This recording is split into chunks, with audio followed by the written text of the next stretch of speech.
Aguamentist YouTube kanalına hoş geldiniz dostlar. Ben Taner. Kestane balının diyarı Zonguldak Gökçebey Pazarlıoğlu köyünden tüm dünyaya selamlar. Bu videoda sizlerle kullanmış olduğum balık yemleri ve deneyimlerimi, tavsiyelerimi vereceğim. Daha önce kullanmış olduğum yemlerle ilgili bir video çekmiştim ama o zamanki çektiğim video içeriği daha çok Lepistes grubu içindi. O videoyu çektiğim dönemde canlı çeşitliliğim bu kadar fazla değildi. Ama şu an beslemiş olduğum canlı çeşitliliği arttı ve kullanmış olduğum yem sayısı da arttı bununla doğru orantılı olarak. Ve o yüzden de bu yem konusuyla alakalı bir güncelleme videosu çekmek istedim. Dilerseniz şimdi içeriğimize geçelim. Videoya başlamadan önce şuradaki adamların hatırına şu videoyu beğenmeyi unutmayın dostlar.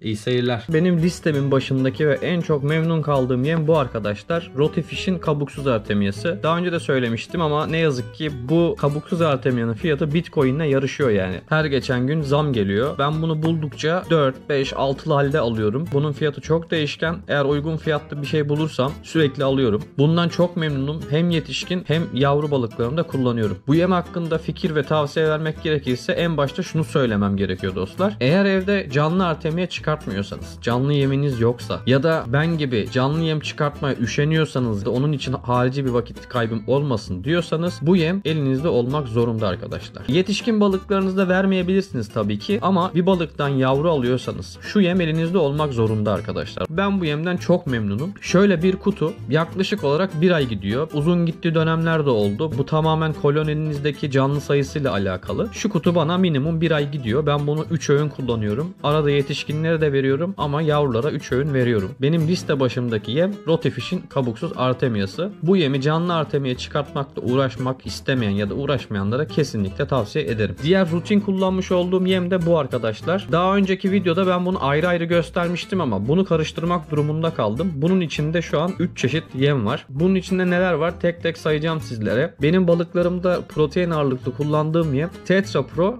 Color'dı. Yani diskus yemi olarak da geçiyor bu. Harici olarak kullandığım bir diğer yem de Tetra Pro Alt'ti arkadaşlar. O da bitkisel bazlı yem. Bir protein bazlı yeminiz, bir tane de bitkisel bazlı yeminiz olacak. 2 günde bir bitkisel verirsiniz. Gündelik olarak da proteinsel besleyebilirsiniz. Son olarak da şu pul gözükenler Tropical Guppy'nin normal standart pul yemi. Bu da kaliteli bir yem. Bu yemlerin üçünü ben karıştırdım. Aslında hepsi ayrı ayrıydı ama torbaların dibinde az kaldığı için hepsini karıştırdım. Koridor aslarım yiyor, plekolarım yiyor, karideslerim yiyor, endlerlerim yiyor, salyangozlarım yiyor ve bu yemlerin hepsinden ayrı ayrı ben memnunum. Söylemem gerekirse bu yemler hakkında bir tanesinin dezavantajı var. Şu kırmızı pul olan Tetra Pro Color yemi suyun üstünde bir miktar yağ tabakası bırakıyor arkadaşlar. Sadece negatif olarak bunu söyleyebilirim. Çok fazla böyle abartılı bir şey yok ama normalde protein bazlı yemler suda bir yağ kalıntısı bırakırlar. Tetra Pro Color alacaksanız Tetra Pro Alt da alın. Sürekli hayvanlara protein bazlı verirseniz kabuz olabilirler. O yüzden bir bitkisel bir protein bazlı yeminiz olsun. Diğer yemlerim bunlardı. Bu arada şöyle bir şey söyleyeyim. Kovadan bölme alıyorum ben bu yemleri 50 liralık kadar. Şu kadarlık bir yem bayağı götürüyor beni. Bir diğer yemim de arkadaşlar şu. Bunu ben Aquarium Express'in sitesinden almıştım. Bu yem yavru mix olarak satılıyor. Yavru mix olarak geçiyor. Eğer kullandıysanız Tropical Defense'in yemlerine benziyor. Çok ince taneli. Bunu aldım ama çok sık kullanmadım. Çok memnun kalmadım açıkçası. Eğer yavrulukta harici balık beslemiyorsanız, ana tankınızı atacaksanız suyun üstünde çok dağılıyor. Çok verimli değil. O yüzden bunu almasanız da olur. Ben kullanıyorum diye söyledim. Muhtemelen bu yemi de kova dibinde kalan yemlerden bir karma yapmışlar. Ben öyle düşünüyorum. Çünkü yemin bir kısmı batıyor, bir kısmı yüzeyde oluyor falan. Çok homojen bir yem değil yani. Bu da böyle bir yem bu arada. Bir diğer yemim de Tropical'in Velsigren yemi arkadaşlar. Bu yemi aslında plekolar için aldım. Super Red plekolarım var biliyorsunuz. 10 tane.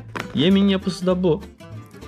Bunu da severek tüketiyorlar. Bu yemin de protein oranı burada yazdığı gibi %45. Dibe batan yemlerden bundan da memnunum. Suya herhangi bir yağ tabakası bırakmıyor. Suda dağılıp suyu kirletmiyor. Burasında şöyle bir açıklık var. Buradan böyle serpiyorum akvaryuma. Şöyle bir dezavantajı var bu yemin. Balıklar bir süre sonra doyup bunların yüzüne bile bakmıyor. Anca böyle bir öğün atlayıp aç bırakacaksanız kalanları öyle yiyorlar. Yani en azından benim balıklarım öyle. Üstündeki resimleri de koymuşlar zaten. Plako ve Corydoras grubu için kullanabilirsiniz bu yemi. Eğer dip balığı balınız varsa akvaryumda bu yemi de tavsiye ederim. Sıradaki yem de Tropical'in Corydoras yemi. Bunu da bizim Duplicarus corydoras için almıştım. Diğer yem %45 protein oranına sahipken bu da %48 protein oranına sahip. Biraz daha protein oranı yüksek. Yem de böyle arkadaşlar. Top şeklinde dibe batan yemlerden. Şöyle tanecikli yapısı var. Bunun üzerinde de böyle kolaylık sağlamışlar. Buradan akvaryuma aktarım yapıyorum ve dibe çöküyor yemler. Şu Velsigren'e nazaran bunu daha çok seviyorlar. Özellikle Corydoras grubu bunları bayılıyorlar yani. Bunu da yiyorlar tabii ama buna daha çok ilgi duyuyorlar. Ben şöyle bir şey yapıyorum. Özellikle Corydoraslere yem vereceğim zaman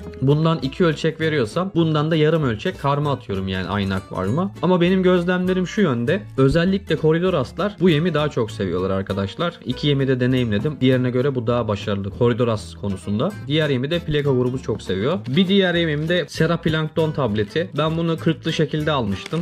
Yeşilimsi tablet yemlerden. Bunu ben aslında plekolarda denemek için aldım. Ayrıca karideslerini de beğenebileceğini düşünüyordum. Bu yemi Coryodoraslar da çok sevdi arkadaşlar. Bunu haftada bir veriyorum. Hem plekolara hem de Coryodorasların olduğu akvaryuma birer tane atıyorum. Hem karidesler çok seviyor, hem plekolar çok seviyor, hem de Coryodoraslar çok seviyor. Almak zorunda değilsiniz tabi. Eğer çeşit yapmak istiyorsanız Seraplankton tablet yemi de öneririm sizlere. Bir diğer yemim de uzun süredir kullandığım Tropical sarımsaklı tablet yem. Bu yem düzenli verdiğim bir yem değil.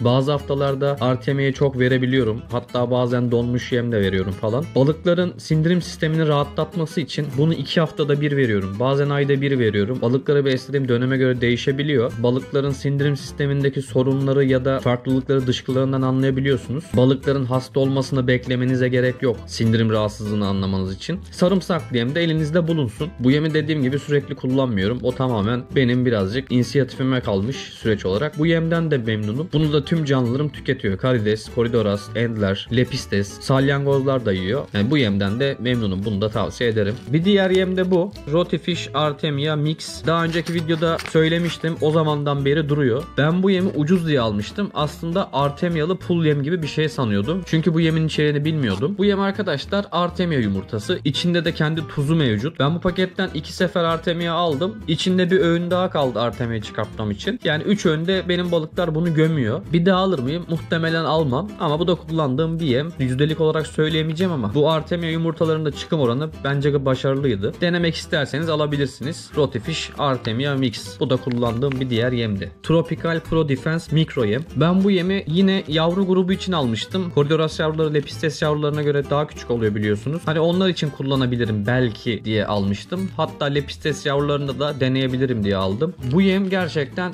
çok ufak arkadaşlar. Yani kına gibi. Şöyle göstermem gerekirse. Ne kadar gözüküyor bilmiyorum ama yani boyutları çok küçük. Şu elimde kalan tozunu versem yetiyor yani. Bu yemin dozajını kaçırırsanız suyun üstünde bayağı uzun süre kalıyor yani. Balıklar bunu bitiremiyor. O yüzden bu yemden ben çok memnun kalmadım. Zaten aldığım günden beri de böyle duruyor. Bunu diğer yemlerle birlikte inceden atıyorum bazen. Ama tekrar alıp kullanacağım bir yem değil. Bu yemden çok memnun kaldığımı söyleyemem. Ama bu yemin tanecik olarak daha büyükleri vardır. Onlar nasıldır bilemiyorum. Son olarak da bir diğer yemim de bu arkadaşlar. Üstüne de tarihi atmıştım. Daha önce videolarda göstermedim ama 8. ayın 28'inde sirke kurdu kültürü kurdum. Bu kültürü genelde 1 litre veya 1,5 litrelik bidonlara ya da şişelere koyuyorlar ama ben bunu direkt 3 litrelik sisteme kurdum. Telefonla çekebildiğim kadar göstermeye çalışayım. Kültürün üstünde görmüş olduğunuz küçük canlılar elma sirkesi kurdu. Bakın beyaz beyaz hareket eden her şey elma sirkesi kurdu. Aslında yüzeyde daha çok belli oluyorlar. Şu an kültürün üstünde yüzerken görebiliyorsunuz. Bunları gerçekten kayıt alması biraz zor. Eğer başarırsak şu Duplicarus kolonimden yavru alabilirsem bu sirke kurtlarını da onların yavruları üzerinde deneyeceğiz. Sirke kurdu kültürünü kurduktan sonra çoğalmaları uzun bir zaman alıyor. O yüzden erken davranmakta fayda var. Benim balıklar damızlık boyuta gelene kadar da bunlar daha da çoğalmış olacaktır. İleride Coryodoraslardan yavru alırsak Corydoras yavrularını beslemek için kurdum. Corydoras yavruları çok küçük oluyorlar ve ilk dönemde de baya küçük canlı yemlerle beslemekte fayda var. Artemia yiyecek seviyeye gelene kadar sirke kurdu kuruduyla beslemeyi düşünüyorum. Birkaç ustaya da danıştım. Onlar da tavsiye ettiler. Bundan da ne kadar verim alacağız bilmiyorum. Daha önce sirke kurdunu ben canlı yem olarak kullanmadım. Birkaç aydan beri demleniyor. Baya böyle koloni halinde çoğaldılar. Konuyu toparlamak gerekirse benim kullanmış olduğum yem çeşitleri ve memnuniyet durumum bu şekilde arkadaşlar. İlerleyen süreçte canlı sayımız ve canlı türümüz artacak. O yüzden elimdeki yem çeşitlerini ve kalitesini arttıracağım zaman zaman. Memnun kalmadığım yemlerin yerine çeşitli yemler alacağım yine. İlerleyen süreçte de böyle ufak tefek güncelleme videoları çekerim. Umarım bu videoda sizler için faydalı olmuştur, bir fikir vermiştir diye düşünüyorum. Videoyu buraya kadar izlediyseniz videoyu beğenmeyi ve henüz kanalıma abone değilseniz şuradaki abone ol butonuna basıp bu kardeşinizi desteklerseniz çok sevinirim. Bir sonraki videoda görüşmek üzere. Hoşça kalın.